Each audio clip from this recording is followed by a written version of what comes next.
आम आदमी पार्टी से लोग इस वजह से खुश हैं कि उन्होंने पंजाब में सत्ता हासिल करी और आने वाले दिनों में हम उन्हें वोट देंगे और वो भी जम्मू कश्मीर में फ्री और बिजली का पानी जो है हमें देंगी। तो कहा जा रहा है अरविंद केजरीवाल की सुनामी आएगी, तमाम लोग जो जम्मू कश्मीर के बड़े बड़े नेतागण हैं उनको बहा कर ले जाएगी। क्या वाकई में सच है, ऐसा हो सकता है? जिस सुनामी की आप बात कह रहे हैं, पंजाब का इलेक्शन हुआ तो सुनामी यहाँ आई, लेकिन सुनामी मिट गई। यहाँ एक ही पार्टी है, वो है नेशनल कॉन्फ्रेंस। इसमें कोई दो राय नहीं है कि बीजेपी का चर्चा इसलिए हो रहा है कि जम्मू कश्मीर के लोगों के साथ इन्होंने बिट्रे किया है और कोई काम जो जम्मू कश्मीर के जो इन्होंने कहा था, एक भी काम इन्होंने पूरा नहीं किया। अमित शाह जी ने कहा था कि साहब जम्मू कश्मीर के अंदर हम इतनी इंडस्ट्री लगाएंगे कि जहाँ का कोई भी नौजवान जो है वो बेरोज़गार नहीं रहेगा।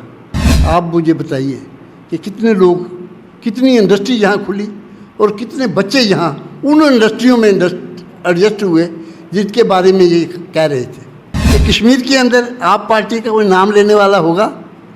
बीजेपी ने खरबों रुपया वहाँ इस्तेमाल किया, कोई हरबा नहीं छोड़ा, लेकिन कितनी सीटें जीत पाए वो डीडीसी के इलेक्शन में। ये सिर्फ कहने की बातें हैं। आए हैं, कल आए हैं, चलेंगे। देखिए कई आए यहाँ, कई चले गए। हमारा ये कहना है कि जम्मू कश्मीर के अंदर एक अच्छी सरकार की ज़रूरत है, स्टेबल सरकार की ज़रूरत है। वो नेशनल कॉन्फ्रेंस ही दे सकती है। इस समय जम्मू कश्मीर के अंदर राजनीति हलचल तेज हो गई है। जिस तरीके से एकाएक रैलीज का दौर चल रहा है, बीते दिनों बात करें, भारतीय जनता पार्टी के राष्ट्रीय अध्यक्ष जम्मू का दौरा करते हैं, उसके बाद गृह मंत्री दौरा करते हैं, अब प्रधानमंत्री का दौरा आने वाला है और उसके बाद एक बार फिर से कयास लगाए जा रहे हैं कि महासंकल्प रैली जो है पीओजेके को लेकर अमित शाह जी 8 मई को करने वाले हैं जम्मू के अंदर। एक बार फिर से उनका दौरा होगा। इसी के चलते तमाम पार्टियां जो हैं इस समय हलचल में आ गई हैं और उन सभी को लग रहा है कि इलेक्शंस जो हैं वो नज़दीक हैं और राजनीतिक विशेषज्ञ भी यही कयास लगा रहे हैं कि जल्द ही इलेक्शंस का बिगुल जम्मू कश्मीर के अंदर बज सकता है। तमाम हालातों पर चर्चा करने के लिए मेरे साथ provincial president national conference Ratnalal Gupta ji हैं। सीधी बातचीत करूंगा, जानने का प्रयास करूंगा कि नेशनल कॉन्फ्रेंस जो है इन दिनों कितनी तमाम चीज़ों पर किस तरीके से नज़र बनाए हुए हैं और अपनी गतिविधियां जो है वो किस तरीके से कर रही है। सबसे पहले तो सर आपका स्वागत है बाहू एक्सप्रेस पर। थैंक यू वेरी मच जी। रत्नालाल जी, सबसे पहले तो मैं आपसे यही जानना चाहूँगा, पार्टीज तो तमाम जो हैं अपने अपने तरीके से रैलीज कर रही हैं, लोगों से मिल रहे हैं, ज्वाइनिंग्स का दौर भी चल रहा है। हम देख रहे हैं कि आपके सुप्रीमो जो हैं वो जम्मू पहुंचे थे, उनके क्यादत में काफ़ी लोगों ने दामन भी थामा पार्टी के जम्मू के अंदर, वो तस्वीरें भी हमारे पास पहुंची। लेकिन मैं ये जानना चाहता हूँ कि इस समय दो पार्टियों की चर्चा खूब चल रही है, भारतीय जनता पार्टी और आम आदमी पार्टी। चर्चा इस वजह से भी चल रही है, भारतीय जनता पार्टी से लोग नाराज़ हैं, खफा हैं, उन्होंने काम नहीं किए, और आम आदमी पार्टी से लोग इस वजह से खुश हैं कि उन्होंने पंजाब में सत्ता हासिल करी और आने वाले दिनों में हम उन्हें वोट देंगे और वो भी जम्मू कश्मीर में फ्री और बिजली का पानी जो है हमें देंगी। क्या लगता है नेशनल कॉन्फ्रेंस इस बीच में कहाँ खड़ी है? क्योंकि बाकी पार्टियों की चर्चा इस समय नज़र नहीं आ रही है। फ्री बिजली, फ्री पानी, ये चर्चा में चल रहा है और एक ही शख्स है जिसने दिया है, वो है अरविंद केजरीवाल।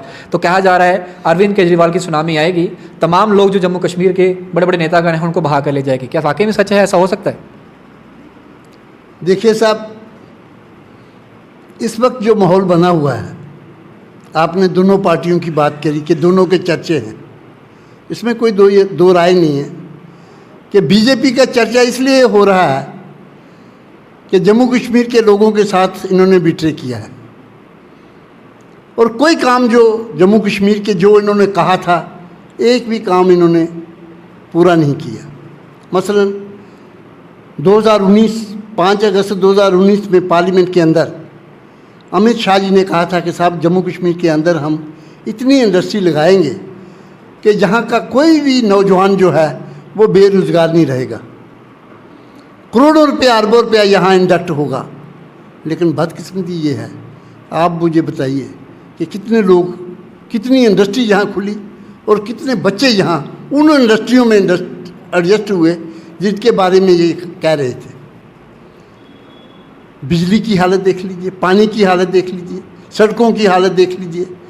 यहाँ तक कि जो सेंट्रल स्कीमें इन्होंने बाकी हिंदुस्तान के अंदर राइज की हैं, जम्मू कश्मीर में उसकी 25% भी यूटिलाइजेशन नहीं हुई है। इनकम्पिटेंसी है यहाँ की गवर्नमेंट की। तो आप उनका चर्चा तो होना ही है, क्योंकि हर एक के ज़बान पे ये बात है कि जो ये कहते हैं वो करते नहीं हैं। मुंह में कुछ है और वैसे ज़मीन पे कुछ है। लिहाजा ग्राउंड रियलिटीज़ आपके सामने हैं, तो उनका चर्चा होना लाजमी था। यहाँ तक आप पार्टी की बात है, जिस सुनामी की आप बात कह रहे हैं, पंजाब का इलेक्शन हुआ तो सुनामी यहाँ आई, लेकिन सुनामी मिट गई।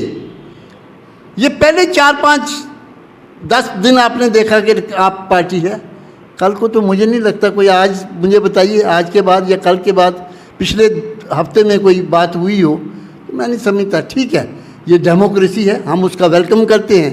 कोई भी पार्टी यहाँ उनको हक है कि यहाँ पार्टी वो अपनी लाएं बनाएं, उसकी तरक्की करें, इलेक्शनों में खड़े हों, हम हर एक के वेलकम करते हैं जो भी यहाँ आए। लेकिन जहाँ तक उसकी आप कह रहे हैं कि सुनामी की बात है, ऐसी कोई बात नहीं है। यहाँ एक ही पार्टी है, वो है नेशनल कॉन्फ्रेंस। लेकिन कश्मीर के अंदर गढ़ रहा है नेशनल कॉन्फ्रेंस की बात की जाए, वहाँ पर भी आम आदमी पार्टी की चर्चा है, क्योंकि हम लगातार जब भी वीडियोस करते हैं तो कमेंट बॉक्स जब हम खुलते राय मांगते हैं लोगों की, हम ओपिनियन पोल्स जो है अपने चैनल्स पर चलाते हैं, तो वहाँ पर भी आम आदमी पार्टी की चर्चा हो रही है। हालांकि भारतीय जनता पार्टी की चर्चा इतनी नहीं होती कश्मीर के अंदर, लेकिन यहाँ पर आम आदमी पार्टी के लिए लोग काफ़ी जो है उत्साहित नजर आ रहे हैं और वहाँ पे कह रहे हैं कि अरविंद केजरीवाल आम आदमी पार्टी उसका जिस तरीके से विस्तार बढ़ रहा है और लगता है कि कांटे की टक्कर जो है वो तमाम पार्टियों को देने वाली है आने वाले समय में। इसको जुटाया भी नहीं जा सकता क्योंकि चर्चा का विषय तो है। मैंने आपसे यही कहा कि चर्चा ज़रूर है, लेकिन जिस ढंग से आप उसको प्रेजेंट कर रहे हैं, हम नहीं समझते कि ऐसी बात हो। आप मुझे बता दीजिए कि कश्मीर के अंदर आप पार्टी का कोई नाम लेने वाला होगा? बीजेपी ने खरबों रुपया वहाँ इस्तेमाल किया, कोई हरबा नहीं छोड़ा, लेकिन कितनी सीटें जीत पाए वो डीडीसी के इलेक्शन में? ये सिर्फ कहने की बातें हैं। आइए, हमने तो कहा आपको, हम आम आदमी पार्टी का स्वागत करते हैं, आए हैं यहाँ, करें जो करना है। डेमोक्रेसी है, यही तो खूबी है हिंदुस्तान की डेमोक्रेसी की। हर आदमी को अपना हक है, लेकिन आप जैसे जर्नलिस्ट आज ही ये कहना शुरू कर दें कि वो मुकाबला करेगी, तो मैं समझता हूँ कि ये दुरुस्त नहीं है। अभी उन्होंने आए हैं, कल आए हैं, चलेंगे। देखिए, कई आए यहाँ, कई चले गए। सवाल इस वजह से सवाल रतन जी इस वजह से पूछा गया आपसे क्योंकि जम्मू के अंदर बिजली के बिल जो है वो लाखों में लोगों के आ रहे हैं, गरीब अवाम है। पानी के बिल जो हैं, आम गरीब की तो छोड़िए बात, जो लोग सब्जी की दुकानें लगाते हैं, मंडी की जो दुकानें लगाते हैं, जो बिजनेसमैन हैं, उनके 4-4 साल के जो बिल आ रहे हैं वो लाखों रुपए आ रहे हैं, उनके भी बिल आ रहे हैं और वो लोग भी खफा हैं इस वजह से, क्योंकि एक ही पार्टी ने इतिहास में फ्री बिजली और फ्री पानी दिया है, वो है अरविंद केजरीवाल की पार्टी। उन्होंने दिल्ली के अंदर उसको अनाउंस किया और उन्होंने दिया। इस वजह से लोगों को लगता है कि अगर वो उसी रोल मॉडल के साथ जम्मू कश्मीर के अंदर आते हैं तो हमें कहीं ना कहीं जो पीने का पानी है वो तो फ्री मिलेगा जम्मू के अंदर, अगर ये पार्टी जम्मू कश्मीर के अंदर आती है। इस वजह से वो चर्चा का विषय बनी हुई है, इस वजह से हम लोग भी उसकी चर्चा में हैं। देखिए, मुफ्तखोरी का सिस्टम जो है ज़्यादा देर चल नहीं पाता।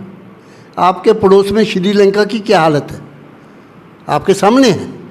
अगर आप इस किस्म की पॉलिसीज़ लेके चलेंगे कि आप बिजली मुफ्त, पानी मुफ्त, राशन मुफ्त, हर चीज़ मुफ्त, तो फिर श्रीलंका के लिए, जैसे श्रीलंका के लोग आज परेशानी में जूझ रहे हैं, आपका भी यही हाल होगा। तो मैं ये समझता हूँ, ये बातें कहने की ओर होती हैं, ये ज़्यादा देर चलने वाली नहीं है।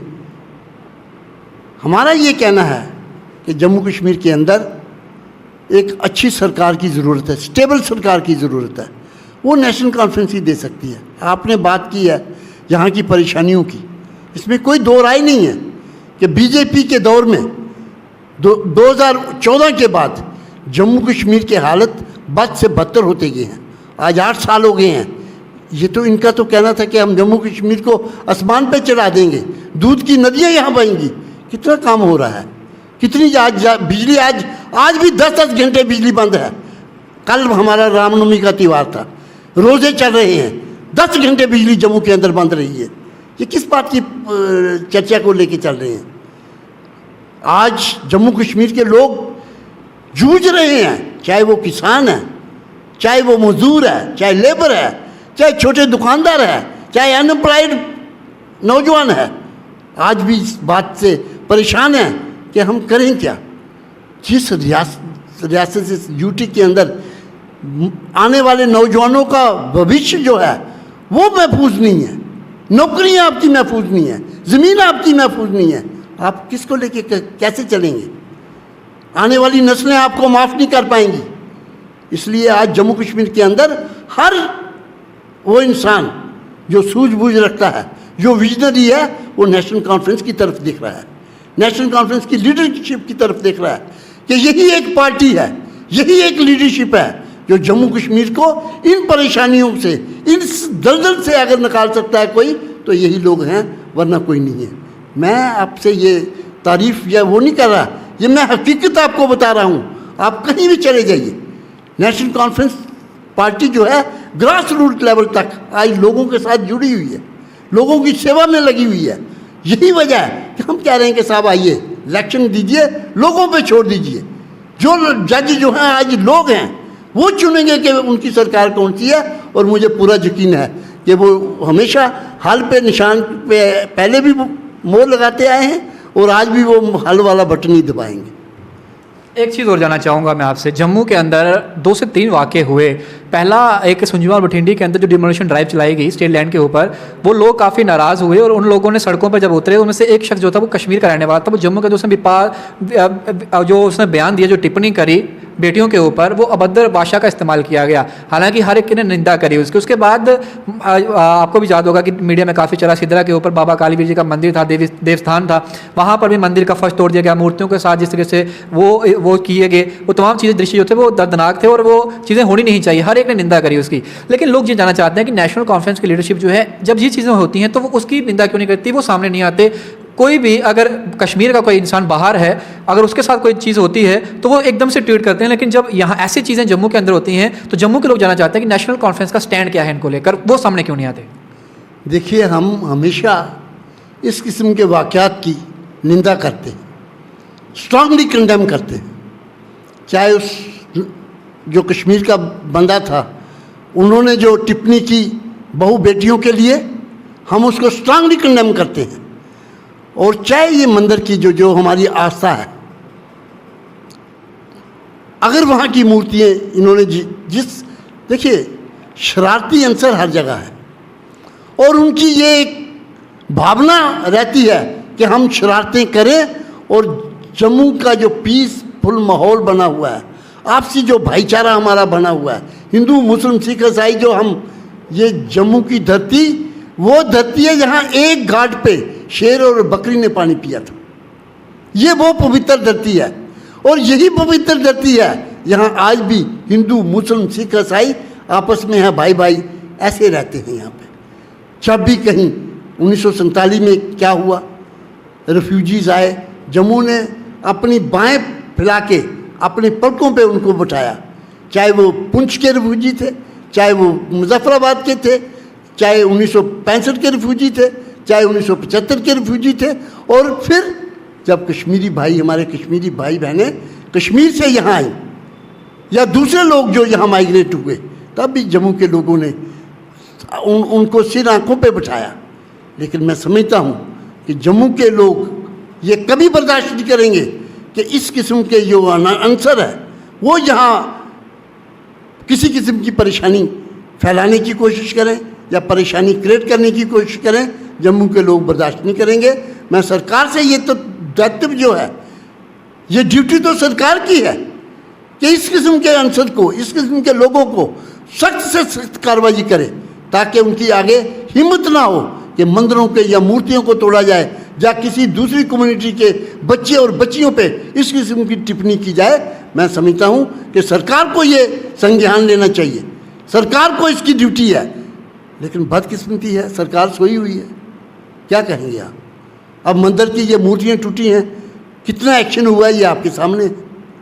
तो हमारा ये कहने का मकसद है कि इस किस्म का अब इलेक्शन का माहौल आने वाला है, इस किस्म के वाक़यात होने हैं, वो लगे हैं, लोग हैं, शरारती अंसर है जो हमारा आपसी भाईचारे को जख्म पहुँचाने की कोशिश करेगा, जो पोलराइजेशन करने की कोशिश करेगा, जो हिंदू मुसलमान जम्मू कश्मीर के अंदर तफरका पैदा करने की कोशिश। किसको फ़ायदा होगा इन सब चीज़ों से? ये उन अंसर को ही होता है ना, जो पार्टियाँ इस किस्म की जो ये करवाती हैं उनको ही फ़ायदा होता है, दूसरे किसी को थोड़ा होगा। लेकिन नेशनल कॉन्फ्रेंस हमेशा पीसफुल ढंग से हर चीज़ करने के लिए तैयार रहती है। नेशनल कॉन्फ्रेंस ने हमेशा नॉन वायलेंस पॉलिसी पे यकीन रखा है। डेली वेजेस SRO 64 की बात कर रहे हैं, वो कह रहे हैं, एलिगेशन आपकी पार्टी पर भी लगा रहे हैं, कह रहे हैं कि जब उनकी सरकारें थी हम उस समय कई बार हमने जो था हमारा मेमोरेंडम गया, हमें परमानेंट करने की बात चली, लेकिन हमें परमानेंट नहीं किया गया, हमें लटकाया गया। कई बार आप भी सरकारों में, नेशनल कॉन्फ्रेंस सरकार में रही, PDP सरकार में रही, कांग्रेस सरकार में रही, लेकिन हमें जो है हमारा हक नहीं दिया गया। अब आप लोग कह रहे हैं कि हमें परमानेंट करेंगे, लेकिन हम विश्वास कैसे करें कि नेशनल कॉन्फ्रेंस हमें परमानेंट करेगी, क्योंकि आप ही की क़यादत के अंदर तो हमें जो डेली वेजेस लगाया गया था आपने तब नहीं किया, तो आगे कैसे करेंगे? देखिए, नेशनल कॉन्फ्रेंस ने एक पॉलिसी बनाई थी कि 7 साल हो जाने के बाद हर डेली वेजर को पक्का किया जाएगा, और कई डिपार्टमेंट्स में वो काम हुए, कईयों को पक्का किया गया उस वक्त। लेकिन बदकिस्मती क्या हुई कि ये भी पक्के हो जाने थे, लेकिन उसके बाद हमारी सरकार चली गई। आने वाली सरकार को हमने कहा, नेशनल कॉन्फ्रेंस ने हमेशा डेली वेजेस का साथ दिया, और आज भी हम कहते हैं कि इनको पक्का किया जाए। जब ये डेली वेजर इनको रखा गया उस वक्त बेचारे अनमैरिड थे, लेकिन आज तो 3-3, 4-4 बच्चों के बाप बने हुए हैं, फैमिली है उनकी, 15-15, 20-20 साल से वो यहाँ इस काम कर रहे हैं एज ए डेली वेजर। रात को जब घर जाते हैं बेचारे काम करके, तो बाप बेटा पूछता है पापा जी क्या, तो वो कहता है मैं डेली वेजर हूँ। तो मेरा कहने का मकसद ये है कि नेशनल कॉन्फ्रेंस आज भी सपोर्ट करती है, और हम सरकार से दरख्वास्त करते हैं कि फौरी तौर पे इनको डेली वेजर्स का पक्का किया जाए। अगर नहीं हो पाए इलेक्शन के बाद, नेशनल कॉन्फ्रेंस ये वायदा करती है कि पहली फुर्सत में तमाम डेली वेजर जो होंगे, जो कानून के तहत आते होंगे, उनको पक्का किया जाएगा। ये नेशनल कॉन्फ्रेंस का वायदा है, और मैं आपको यकीन दिलाता हूँ कि वो तमाम डेली वेजर जो कानून के दायरे में आएंगे उनको पक्का किया जाएगा। चलिए रत्ना जी, बहुत बहुत शुक्रिया, आपका समय इतना ही था हमारे साथ इस चर्चा में बने रहने के लिए। Thank you very much. हमारे साथ रत्ना गुप्ता जी थे, प्रोविंशियल प्रेसिडेंट नेशनल कॉन्फ्रेंस के। इस समय राजनीतिक गरमाई हुई है जम्मू कश्मीर की बात की जाए, तमाम मुद्दे एक बार फिर से चर्चा का विषय बन चुके हैं, चाहे वो आशा वर्कर्स हैं, डेली वेजर्स हैं, चाहे वो SPOs का मुद्दा है, चाहे वो लैंड ओनर्स का मुद्दा है, चाहे इस समय आप देख सकते हैं कि NHM के जितने भी एम्प्लॉइज़ हैं वो एक बार फिर से सड़कों पर उतर आए हैं, वो एक बार फिर से अपनी मांगों को लेकर आ चुके हैं। BSF CSF का मुद्दा 2 साल से जो है वो लंबित पड़ा हुआ है। उसके अलावा भी रेवरे खेल हैं, कई ऐसे मुद्दे हैं, होम गार्ड्स का मुद्दा है, उन सभी के मुद्दों की चर्चा एक बार फिर से गरमाई है, और पार्टियां अब कहीं ना कहीं बयानबाजी भी देख कर रही हैं, और कहीं ना कहीं अपना जो घोषणा पत्र होगा उसका कहीं ना कहीं थोड़ा सा झलक भी दिखा रही हैं कि हम जो है इस तरीके से अगर हमारी सरकार आती है तो ऐसा करेंगे। लेकिन नेशनल कॉन्फ्रेंस किस तरीके से तमाम चीज़ों को देख रही है और उनका क्या स्टैंड रहेगा, इन्होंने हमारे सामने रखा है। आने वाले वक्त में किस तरीके से लोग विश्वास करते हैं और लोग अपना जनादेश किस पार्टी पर देते हैं, ये तो इलेक्शंस का जब बिगुल बजेगा तभी पता चलेगा। लेकिन आज की मुलाकात आपको किस तरीके से लगी, आप कमेंट बॉक्स में जरूर लिखिएगा, वीडियो को शेयर करना भूलिएगा। बाकी तमाम अपडेट्स के लिए बने रहे बाहू एक्सप्रेस पर। डोगरा के साथ शुभम लंगे, बाहू एक्सप्रेस के लिए। जय हिंद।